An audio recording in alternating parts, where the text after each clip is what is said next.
आज की क्लास में गुफाओं की ओर बढ़ते हुए आज हम पढ़ेंगे सित्तनवासल की गुफाएं।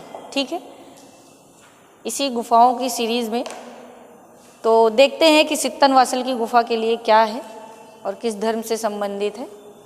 चलिए, सित्तनवासल की गुफाएं कहाँ हैं? सबसे बड़ी चीज़ दक्षिण तमिलनाडु,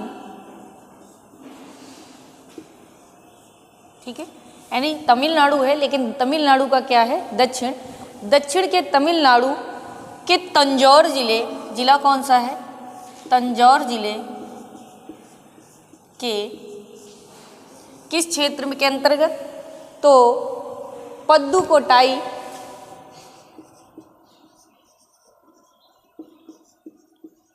ठीक है, ये वहाँ की जगह का नाम है ना, कोट्टाई है, 2 बार टा है, पद्दुकोट्टाई क्षेत्र के अंतर्गत है।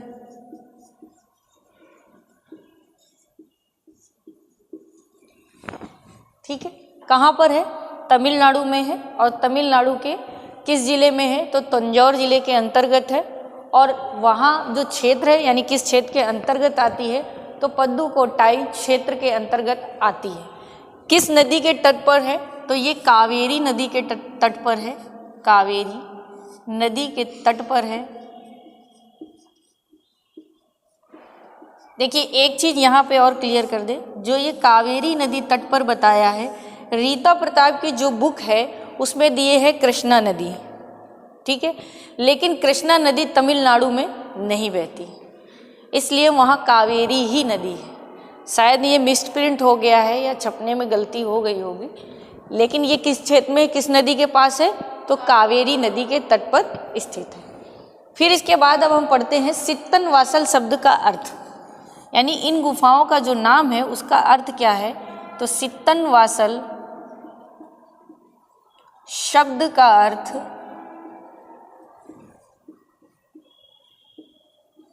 क्या है? तो सित्तनवासल शब्द का अर्थ है जैन संतों के सिद्धों का निवास, जैन संतों के सिद्धों का निवास। यानी अब आप ये समझ सकते हैं कि ये गुफाएं किस धर्म से संबंधित हैं? तो जैन धर्म से संबंधित है। यानी किस धर्म से संबंधित है? जैन धर्म से संबंधित गुफाएं हैं।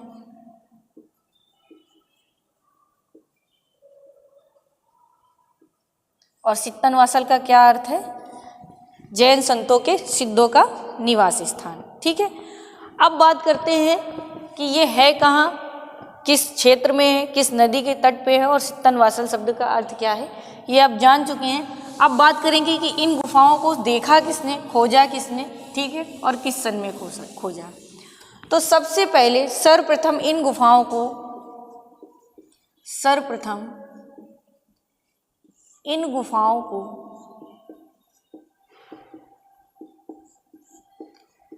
खोजने का श्रेय, देखने का, पहले लिखिए, को देखने का श्रेय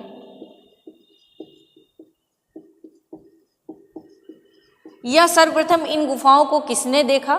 तो सर्वप्रथम इन गुफाओं को टी.एस. गोपीनाथ ने देखा था। किसने? टी.एस. गोपीनाथ ने। अब इन्होंने केवल देखा था, ठीक है, इन्होंने देखा है, इन्होंने इसके बारे में कोई कार्य नहीं किया। इनके बाद आते हैं दूसरे, तो सर्वप्रथम खोजने का श्रेय, सर्वप्रथम खोजने का श्रेय या खोजकर्ता, खोजने का श्रेय किसे जाता है? तो सर्वप्रथम खोजा किसने था? तो डॉक्टर दुर्बील ने इन गुफाओं को खोजा। किस सन में खोजा था? तो सन 1934 ईस्वी में खोजा था इनको, ठीक है। तो इन गुफाओं की खोज किस सन में हुई? सन 1934 में हुई। किसने खोजा? डॉक्टर दुर्बील ने खोजा। और अगर आपसे क्वेश्चन पूछता है कि सित्तनवासल की गुफाओं को देखने का श्रेय सर्वप्रथम किसको गया है, तो टी.एस. गोपीनाथ को गया है, ठीक है, इन्होंने देखा है। क्वेश्चन बहुत घुमाता है, कभी कभी खोजकर्ता करके पूछता है और कभी कभी पूछ लेता है कि इन गुफाओं को देखा किसने था, ठीक है। यहाँ तक बात समझ में आई। अब एक बात करते हैं, ये किस वंश से हैं, यानी जब ये गुफाओं को माना जाए कि किस वंश ने स्थापित किया था, तो पहले बात होती है कि ये पल्लवकालीन गुफाएं, ये पल्लवकालीन गुफाएं, ठीक है, इन्हें पल्लवकालीन गुफाएं माना गया। लेकिन इनके बाद जब इन्हें मान तो लिया गया, लेकिन इसके बाद कौन आए? इसके बाद आए सी शिवराम मूर्ति, सी शिवराम मूर्ति। ये एक विद्वान है, ठीक है, या कलाविद कह लीजिए, कलाविद है। कलाविद का मतलब होता है कला के क्षेत्र में काम करने वाले, ठीक है, कलाविद है। और कलाविद इन्हें किस काल का मानते हैं? ये इन्हें कहते हैं ये पांड्य कला, पांड्य कला या पांड्य वंश की हैं, सॉरी, पांड्य वंश का माना है इन्हें। तो आपसे पूछ सकता है कि ये किस वंश से हैं, तो पांड्य वंश से हैं, और इसे ही उचित मानना सही है। अब इसके समय के निर्धारण की बात करते हैं, तो डॉक्टर जो शिवराम मूर्ति हैं, इन्होंने क्या कहा कि अगर हम पांड्य काल या पल्लव काल को समझें, तो पल्लव काल या पांड्य काल का समय क्या था, तो इनका समय पल्लव काल के या पांड्य काल के हिसाब से इन्होंने, काल के हिसाब से इन्होंने इन गुफाओं का समय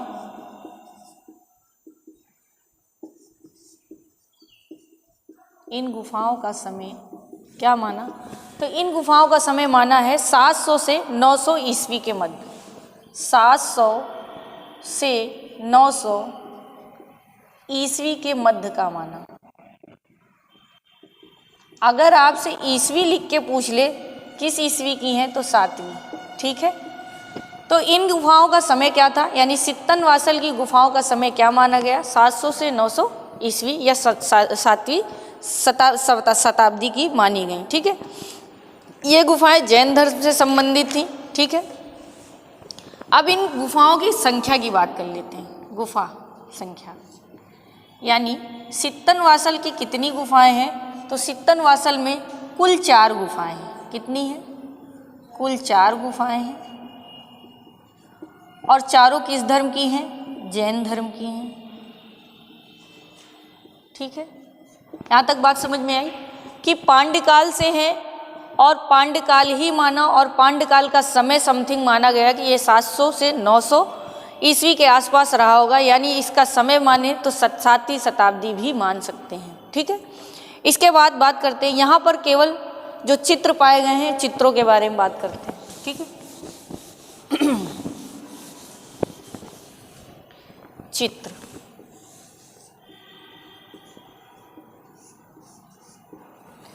सित्तन वासल की जो गुफा है, इसमें केवल जो चित्र पाए गए हैं, तो वो छत और स्तंभों के ऊपरी भाग में ही चित्र बने हैं। तो इस गुफा में छत और स्तंभों के बाहरी दीवार पर चित्र बने, ठीक है। मानिए भित्ति के रूप में ज़्यादातर कहाँ चित्रण किया है? छत और स्तंभों में किया है, ठीक है। इसके बाद अब चित्र कौन सा बना है? तो पहला चित्र देखिए, पहला चित्र क्या है? इसमें जो है बरामदे की छत में एक कमल वन का आलेखन है। बरामदे की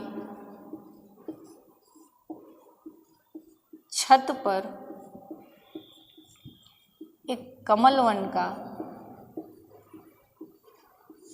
आलेखन है,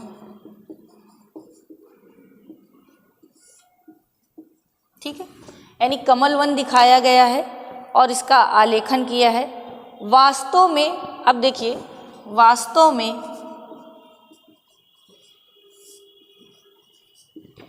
इसमें क्या दिखाया गया है? तालाब का दृश्य दिखाया गया है। वास्तव में तालाब का दृश्य दिखाया गया है।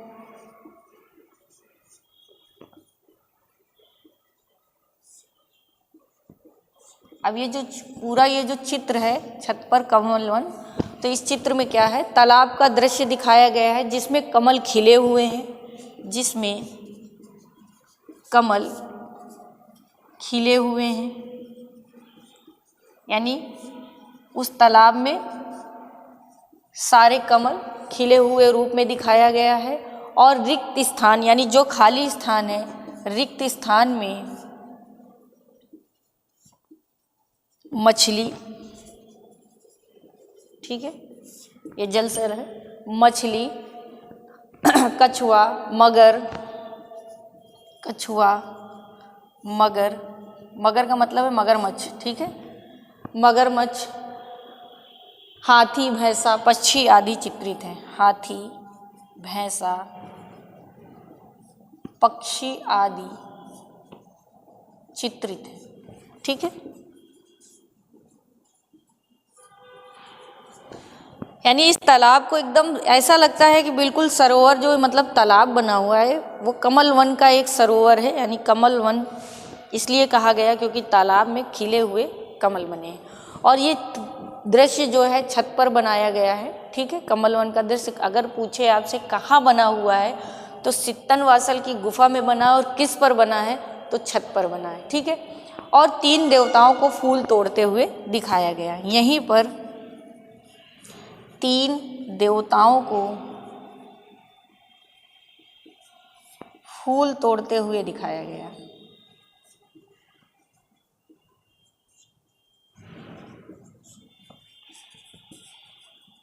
ठीक है। ये था कमल वन का दृश्य। इसी के थोड़ा सा आगे बात करेंगे। स्तंभों पे कुछ चित्र बने हैं, तो ये छत पे बना हुआ चित्र था, ठीक है, पहला। इसके बाद स्तंभ पर चित्र बना है, स्तंभ,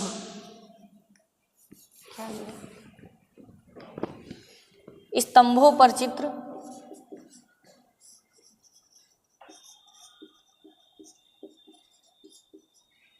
तो स्तंभों पर क्या चित्र दृश्य बना है, तो इसमें दिखाया गया है स्तंभ पर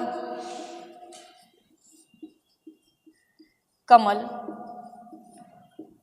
नर्तकी, है ना, नृत्य करने वाली कमल, नर्तकी, और जैन तीर्थंकरों के, और जैन तीर्थंकरों के, ठीक है, जैन तीर्थंकरों के, तथा एक स्तंभ पर, तथा एक स्तंभ पर एक युगल को दिखाया गया है। एक युगल, जोड़े को ना, युगल को दिखाया गया है,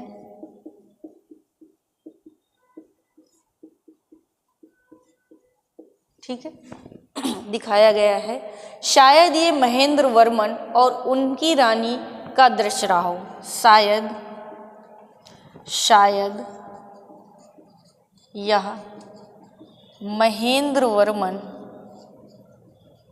और उनकी रानी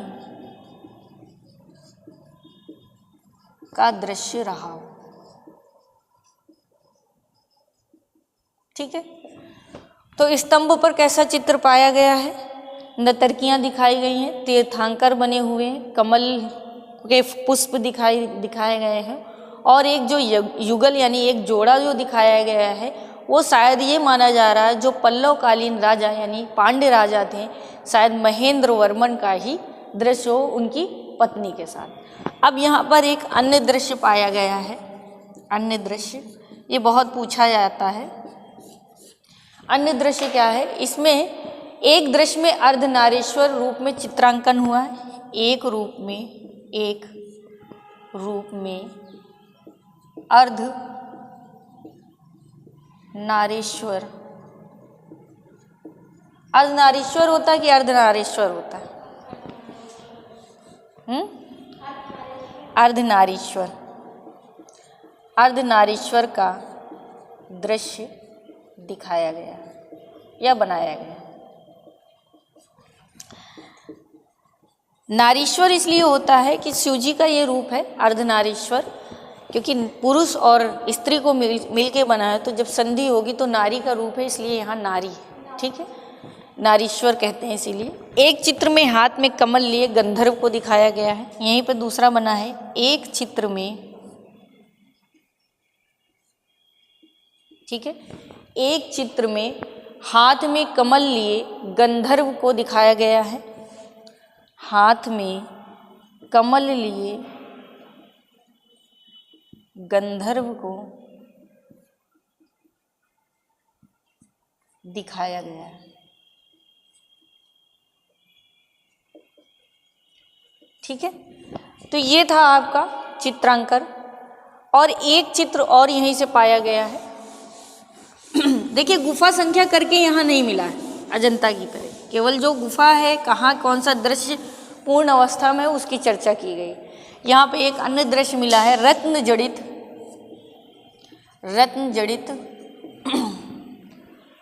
आभूषण पहने अप्सरा, रत्न जड़ित आभूषण पहने अप्सरा। ठीक है, कैसी है? रत्न जड़ित आभूषण पहने अप्सरा का चित्र मिला है, जो अत्यंत अप्सरा का चित्र मिला है, जो अत्यंत सुंदर है। ठीक है, ऐसे लिखिए, जो अत्यंत सुंदर है।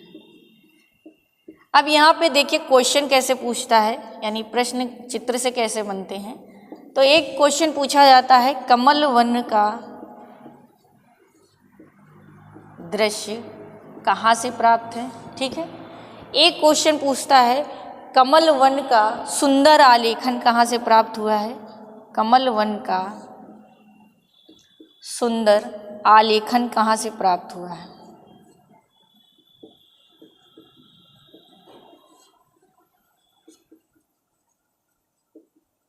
ठीक है, तो ये दृश्य इस तरह पेपर में पूछ लेता है। और एक क्वेश्चन आपका वही अर्धनारीश्वर का स्वरूप किस गुफा से प्राप्त हुआ है, तो सित्तनवासल की गुफा से प्राप्त हुआ है। ये थी आज आपकी सित्तनवासल की गुफा। ज़्यादातर क्वेश्चन कहाँ है, किसने खोजा है, किसने देखा है, ऐसे क्वेश्चन पूछता है। और चित्र से संबंधित यही पूछ सकता है, कमलवन सरोवर का दृश्य या कमलवन आलेखन का दृश्य कहाँ से प्राप्त हुआ है। तो ये आज की क्लास में आपकी थी सित्तनवासल की गुफाएं, और अपनी नेक्स्ट क्लास में आपको हम पढ़ाएंगे सिगरिया की गुफाएं। तो जो भी देखें वीडियो को लाइक शेयर करते रहें।